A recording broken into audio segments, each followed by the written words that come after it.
According to the clock on the wall, and since that clock on the wall is a Muscatine-based clock, we know it's accurate. We're going to get started because I appreciate the fact that you folks are giving up your time to hear about our story this morning, and we certainly want to honor that. I am Jerry Riibe, Superintendent of Schools, and on behalf of the Muscatine Community School District, I want to welcome you to this year's Progress Breakfast. Like any in a day here at Muscatine Schools, it takes a lot of people to pull things off. I want to thank Jeff Miller and the maintenance crew for all of the setup that they did for this morning.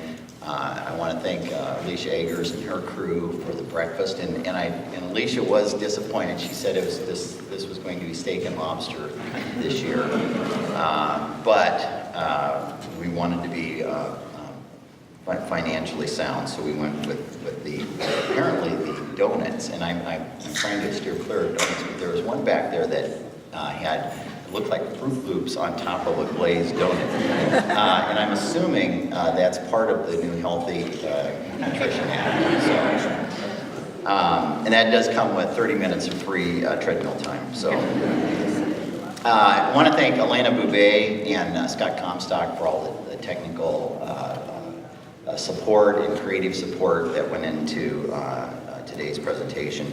And of course, I want to thank Lisa Bunn for shepherding all the cats that was required to make this happen this morning. This morning, we will be sharing some very positive developments, and those are a direct reflection of the direction our Board of Education has outlined for us. I know that we have a number of our board members present this morning, and I would ask them to stand.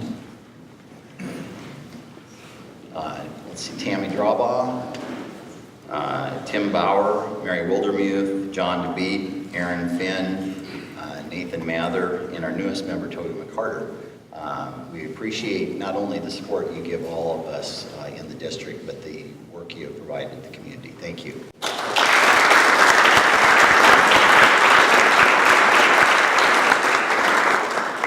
The good work that gets done in a district is all dependent on the good work that is done in the buildings. And we have some teachers and principals present today, and I'd ask you to stand and be recognized for your hard work, your passion, and your commitment to the students of our district.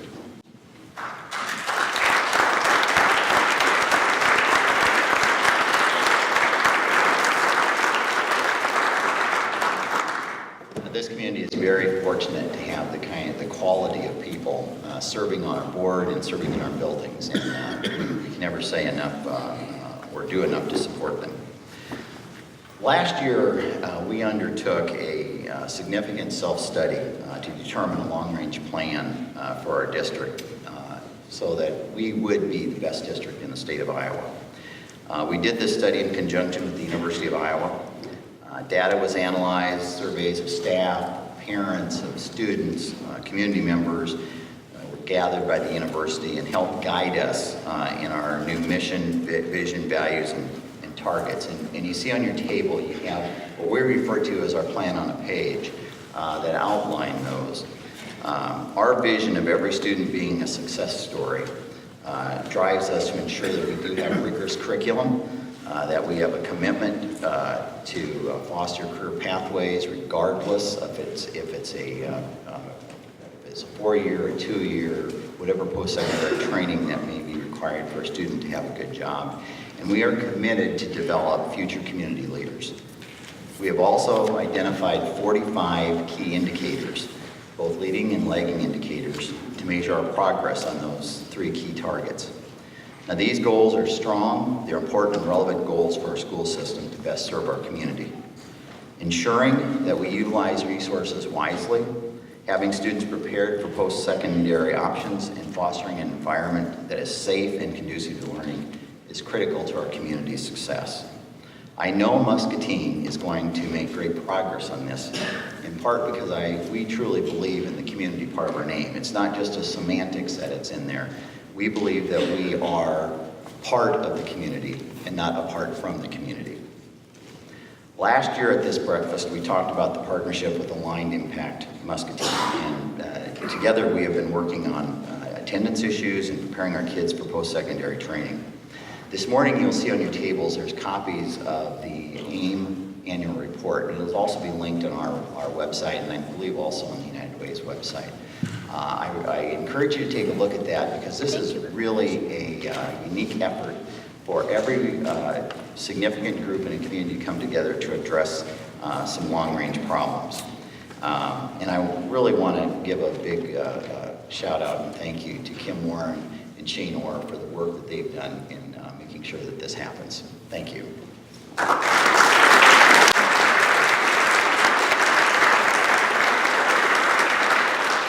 This year, we have also joined forces with the Community Foundation of Greater Muscatine to establish a new partnership with the Muscatine School Foundation.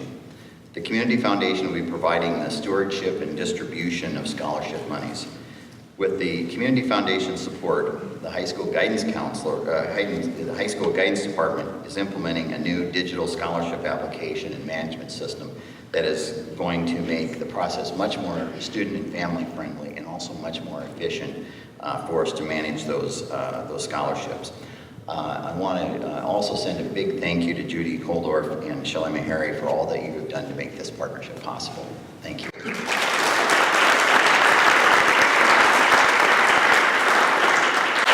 You know, for some time, there's been a community conversation about mental health needs, both inside and outside of school. And it's not just in Muscatine, it's statewide, it's nationwide. And at times that problem has seemed almost too big to wrap your arms around. And it's one of those, how in the world are we ever going to address that? This morning, you're going to hear about a new partnership we've formed with Public Health and with Trinity Muscatine Hospital to address mental health issues in our schools. Angie Johnson and Christy Roby Williams will be sharing that process with us, and we are really excited about this and for the support that we're going to be able to provide our students and our families. There are many more partnerships and community supports that we value and that we depend upon each and every day. Way too many to detail this morning. As I said earlier, we do have progress to report. And I have two people that are going to step up and share that information, Mike McGrory and Becky Witchers, and I will turn this over to them.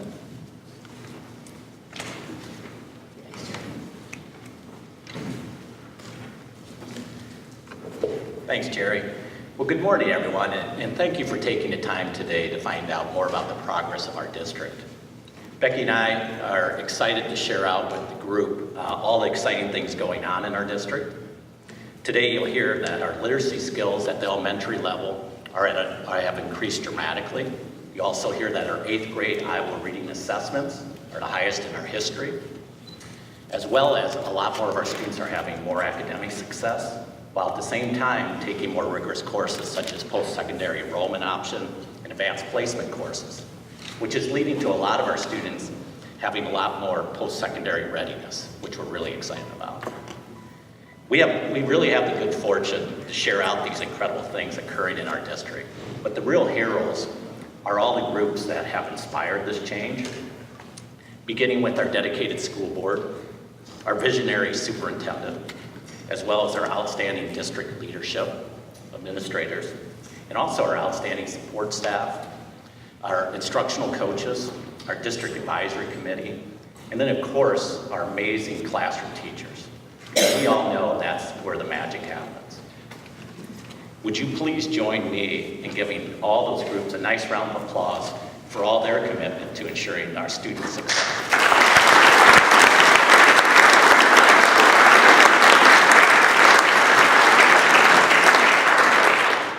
Momentarily, you're going to see a video highlighting our district accomplishments. But before we do that, I'd like to draw your attention to the brochure that's on your table. If you just take a quick look at that. After the video, Becky's going to review this brochure with you. What it has is a lot more, probably in-depth details about our highlights in our district. And you'll have an opportunity to get an overview of that. Plus a chance to ask questions if you have questions about some of the school improvement goals. So with that, I think we're ready for the video.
So I'd like to point out a few fantastic facts that we have going on in our school district. So if you can take a look at your brochure, there are plenty around the table.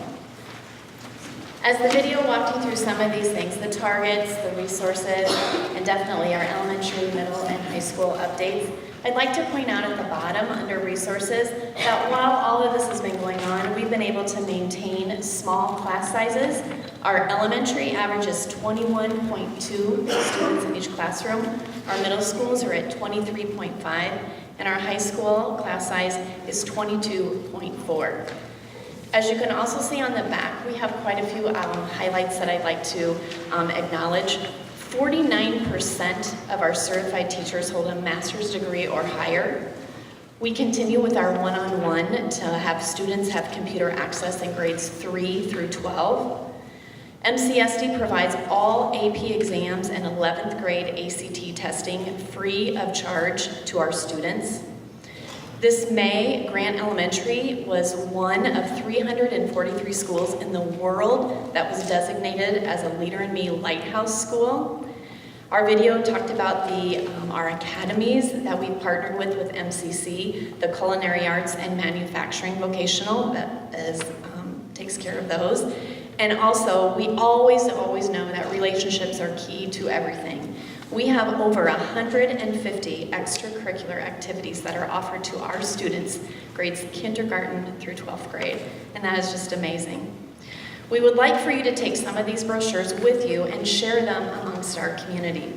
As we continue to showcase our school district, we gladly want feedback on the video that you just watched, as well as our new handout.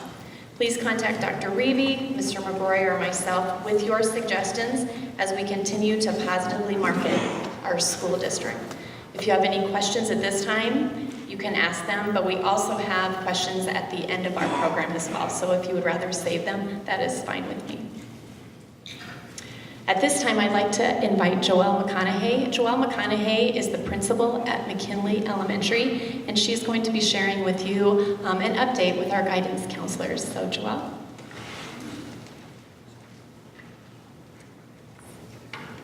Good morning.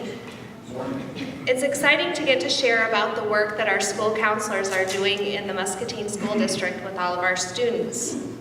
And I'm going to start out kind of just giving an overview today of some of the highlights at each level.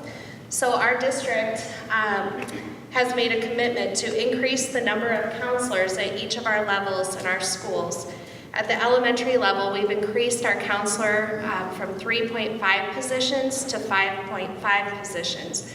And then that means that we now have a full-time counselor in 4 of our elementary schools and a half-time counselor in 3 of our elementary schools.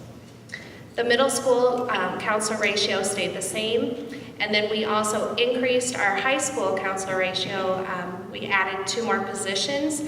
The one position that we added was a career counselor, and then we also added an academy counselor. And I'll explain a little bit more about what each of those positions do. So the counselors at every level, kindergarten through 12th grade, have been developing a comprehensive school counselor program. The counselor program is aligned with the American School Counselor Association, and they address the 3 domain areas of personal, social, emotional, career readiness, and academics. So the elementary counselors are now in every single classroom in our schools working with all students in the 3 domain areas listed above. Counselors will also be working with students in small groups and students one-on-one for those students who need additional support or resources. If families have needs that can't be met, or students that can't be met by the school counselors, we now have the ability to outsource those services through mental health providers or through our family navigators, which we're going to discuss a little bit later in the presentation. So at the middle school this year, we are implementing a strengths and difficulties questionnaire. And we will be implementing this with all 6th through 8th grade students. And then we will also be implementing this with our academy students at the high school and also our 5th grade students who are leaving elementary. What this survey does is it asks students questions in these areas. There are about 5 questions under each of these different target areas. And the questions are around emotional, conduct, hyperactivity, peer relationships, and pro-social, which is like social acceptance. And once these results come back, it allows the counselors then to be able to work with students further who may need more supports. Or again, it can allow the counselors to access outside services for students who may need them.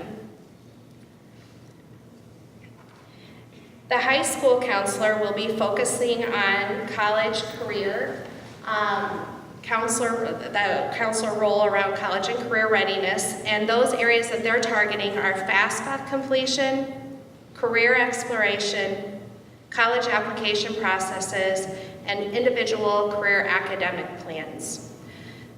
The new way that counselors are working on these areas are through an online tool called Career Cruising. And the Career Cruising is the name of the program that helps students connect the dots between academics and life. It's basically a tool to provide pathways for student success. And all of the areas listed above are things that that Career Cruising helps the counselors be able to meet with students for post-secondary plans. It also helps students in high school be able to choose classes and academic coursework that will help get them to those areas that they would like to pursue as they move on. And then lastly, the academy counselor that is hired works to track graduation status, provide career and college exploration support, social emotional support, and connecting students and families to those needs that they may have in the community. to be an at-risk coordinator, and also to develop personal education plans for every student. And these personal education plans are where students set goals and work with staff, and then progress and monitor along the way to help them reach their full potential. So this morning I've given an overview of the work that the counselors are working on, and now I'm going to let Mike McGrory come up and introduce our next speakers. Thank you.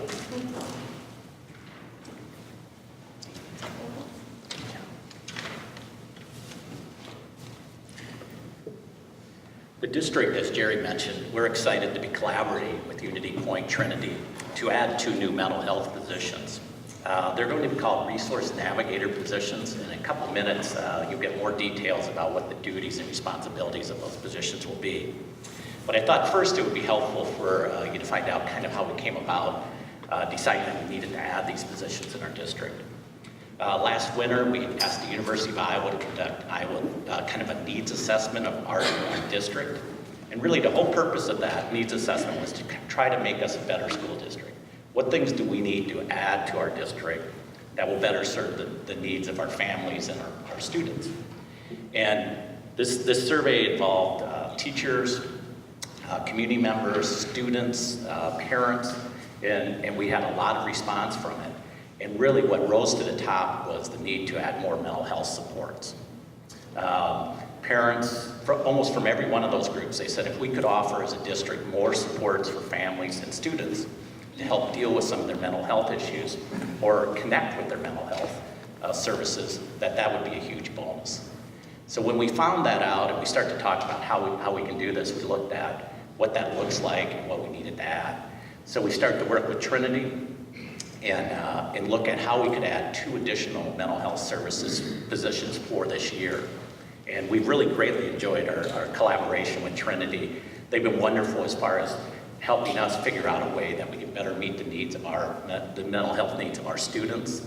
And at this time, I'm going to turn it over to Christy Roby-Williams and Angie Johnson. We're going to talk a little bit more about what the positions truly will be doing, as well as some of the mental health services they currently offer at Trinity, as well as what they're going to offer in the future.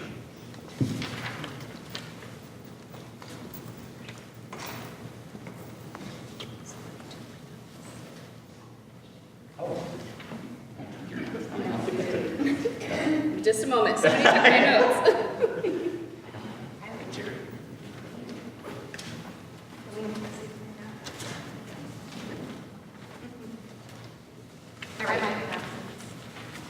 You have them? Okay, I was gonna say, I can wing it, that's fine.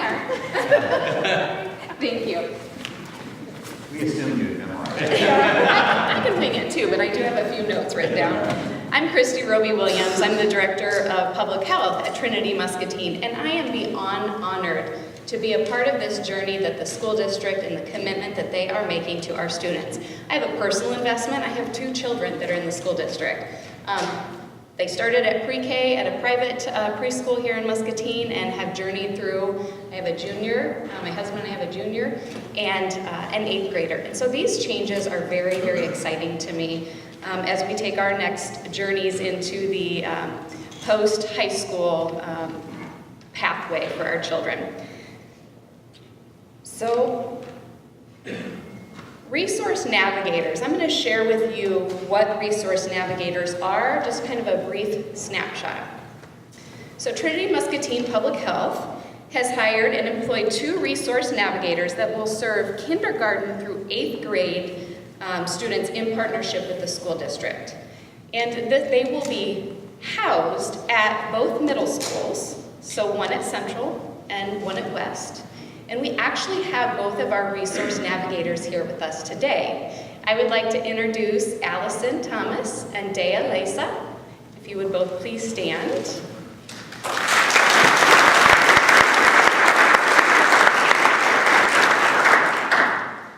Both of these professional women come with an abundance of experience in working with youth and families. They both are bilingual in English and in Spanish, and both have worked with many other cultures and populations within our community. So we are very fortunate and blessed to have them on our Trinity team and our school district team. So the resource navigators will receive referrals from the school counselors. So if you think of kind of an algorithm, the referrals will not come from everybody in the school. They will come specifically from the counselors, and the counselors have a very specific algorithm of who gets referred to the resource navigators. They will be serving primarily Tier 3 or students identified with the highest needs in the school. They'll be providing population health and social service care coordination to the youth and their families. Ultimately, this is a holistic approach to address the root causes and providing palpable solutions for the child, for their family, for the schools, and for our overall community. Navigating, what does that look like? So I'm going to take you on a little journey, and this requires some participation, so you're going to have to just raise your hands, that's all. You don't have to get up and move around. How many of you have traveled somewhere without directions or a map, only with your gut intuition, or maybe stopping and asking for directions somewhere? Raise of hands. Awesome. We have some, brave folks out here. How many of you have done that and really traveled somewhere where you've never been before? Not familiar places. So you've traveled somewhere with intuition and stopping and asking directions, and you've never been there before. Raise of hands. Okay, close to the same. Great.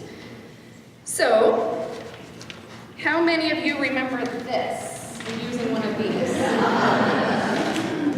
Okay, which side do I look at? Is there a metropolitan area? And you had to stop alongside the road, right? Sometimes to really figure out where you're going, and wait a minute, this isn't an updated map. They don't have that road on there yet.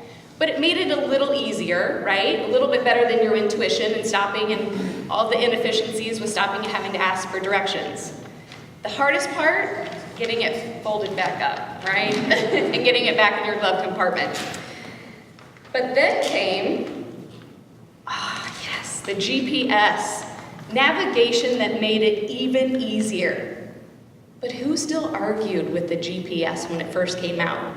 Who didn't believe the directions it was giving you, right? How many of you have utilized a navigation system like this? Hands up. Okay, how many have found it easier than using a map? Give me an example why. Why is it easier? Interactive. It's interactive. Sometimes it's a little bossy, right? It's interactive. Yes, it's giving you that direction. You're not having to seek it out yourself. What else makes it easier? You can keep your eyes on the road. Yes, you can keep your eyes focused on where you need to go, right? Less distraction. Yeah, have you even seen somebody trying to look at one of these while they're driving? That's terrifying. So now I'm going to take you back to the first scenario, those of you that use your gut intuition and you stop and ask for directions. Imagine being at the highest crisis point in your life, the highest stress that you've ever experienced. Imagine having a mental health diagnosis. How easy is it for you to get directions, to stay focused, to keep your eyes on the road, to get there in the amount of time you want to make you successful? Not easy at all. That is the palpable difference of a resource navigator to help guide families where they need to go to get to their success. So these are some examples of resource navigator referrals, if you will. And again, disclaimer, this is just an example.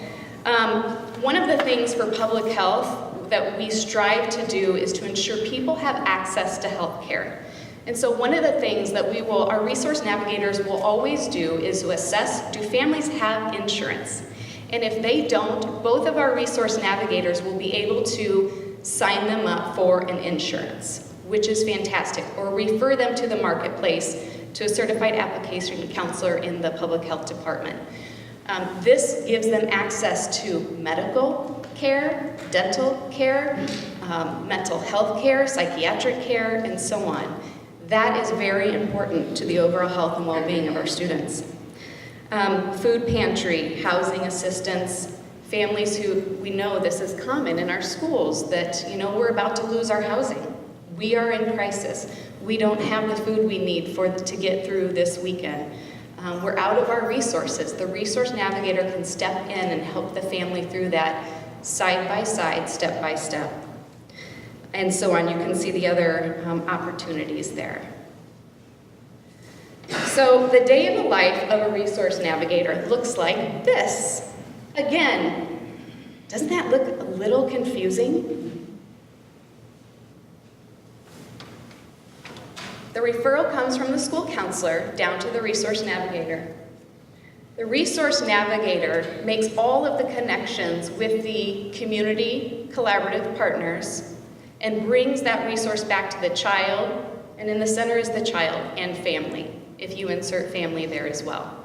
How much easier is it for that child and that family that they have a GPS system that will support them to get where they need to go, ultimately to their academic success? So I thank you for, again, being here, being present, learning about the great things. I'm so proud of our school district. Learning about the great things that our school district is doing for our youth and our families and our community. And now I'm going to turn it over to Angie Johnson.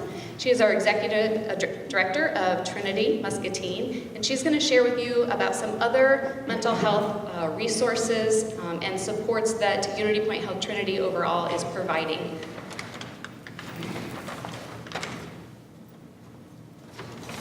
Thanks, Christy. We're going to have to move the mic up a little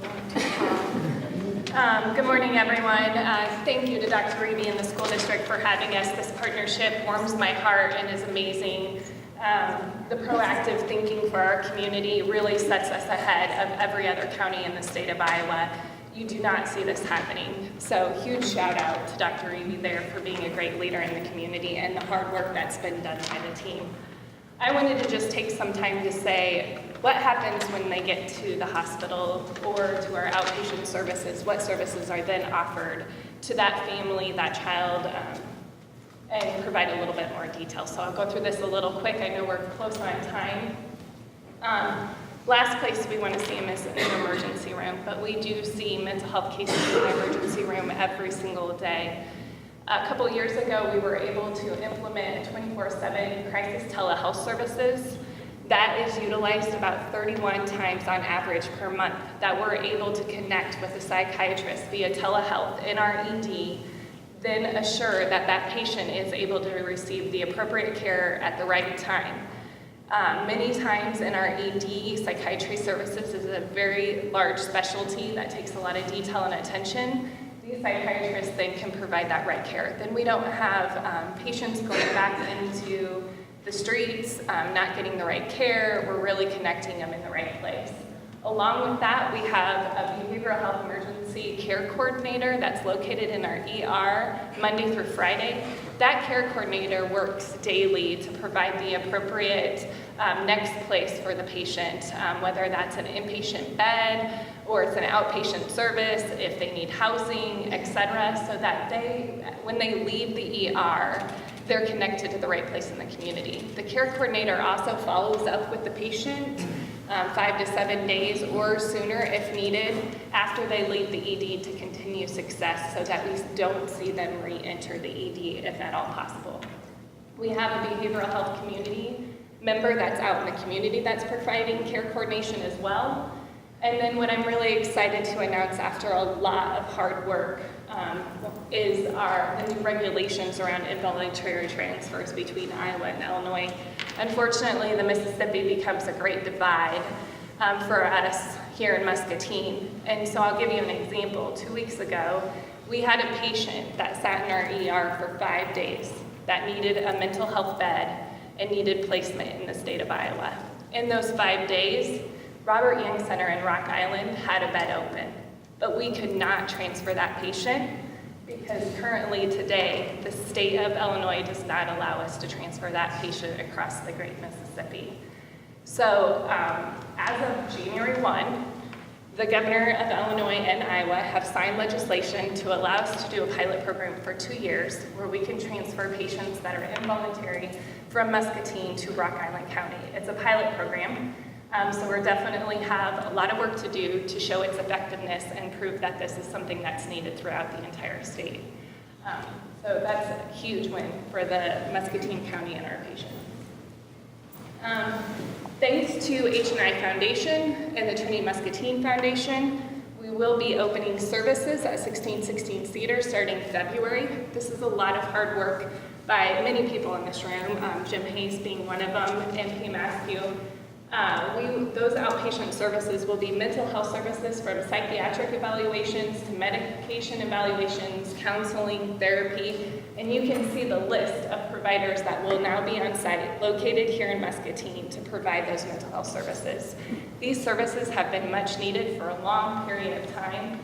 To be able to have a full-time psychiatrist located in Muscatine that can prescribe to our patients and meet those needs Monday through Friday, 40 hours a week is huge. Again, allows the resource navigators to have a place to refer those patients to, those children and those youth. So again, very excited about those services, and it took the community to make that happen.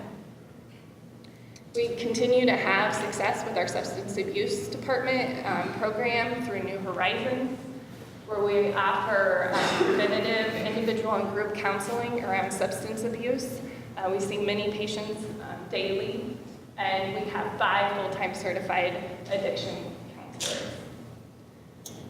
Lastly, in the community health needs assessment that was completed in 2015, we found access to primary care was important.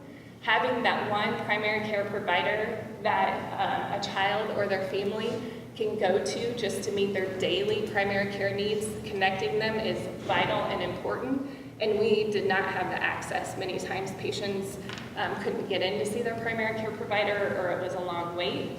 We have increased our primary care providers by 5 on top of replacing positions that were open. And I just quickly listed here, you can see in Northport, out by Menards, Mulberry, Wilton, and internal medicine located at Mulberry. All of those locations have providers that are accepting patients.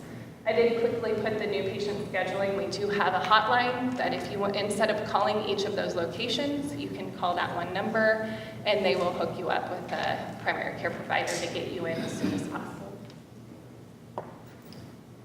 The outcomes. So the partnership with the school district, the H&I Foundation, MCSA, all of the partnerships that we have in our community really is the patient-centered and providing us reduced civil commitments, reduced transfers, readmissions. We've seen a decrease in readmissions, collaborative and quality care, and the most importantly is our community and our community members are getting the appropriate care at the appropriate time, and then reduce costs overall. So I just want to leave you with today, again, this community partnership, along with many, many more, just sets the stage for what we can be as a community.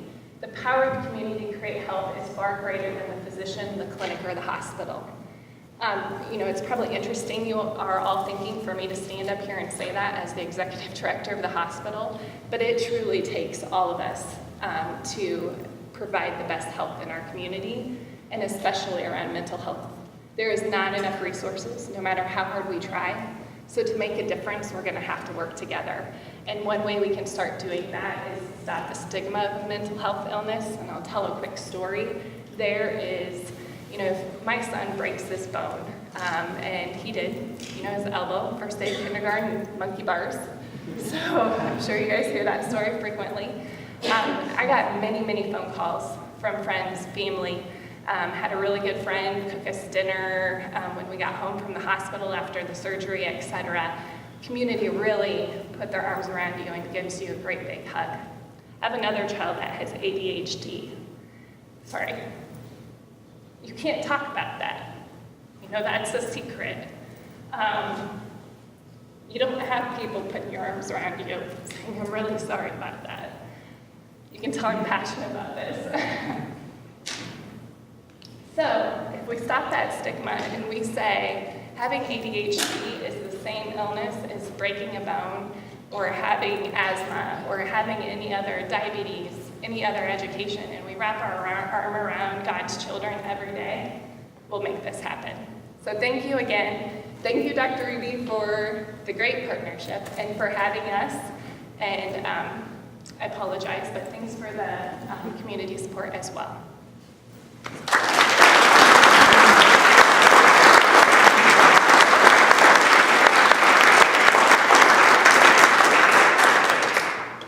You know, this morning we wanted to highlight some of the partnerships we have, and we would be remiss if we didn't recognize the partnership that we have with the state of Iowa. And we have two representatives of that partnership sitting here today, Gary Carlson and Mark Lofgren. We appreciate the support you give us, and I know that both of you want nothing but the best for our school system, and we appreciate the work you do, and I'm sure everyone always agrees with every position you take.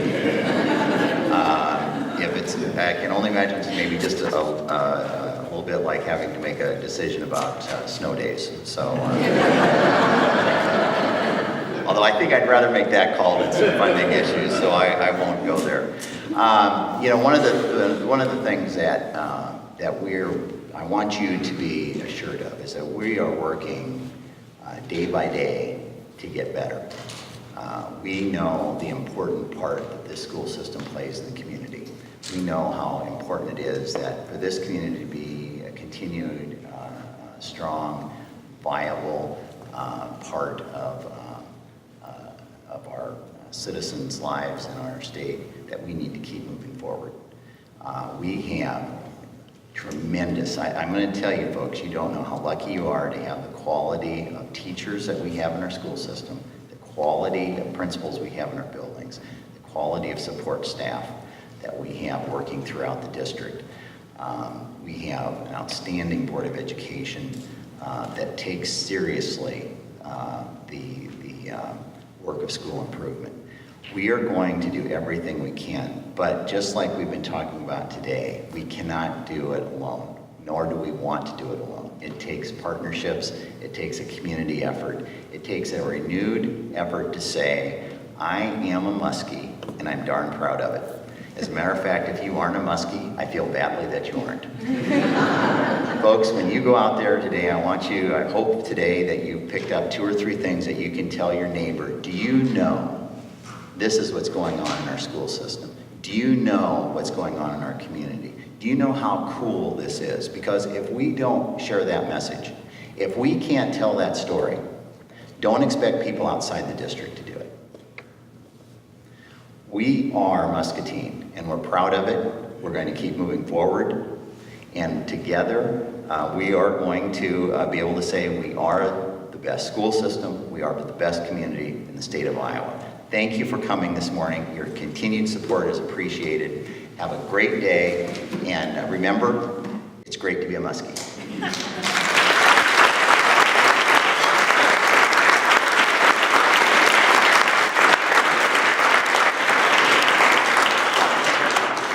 And be sure to grab a donut for the road.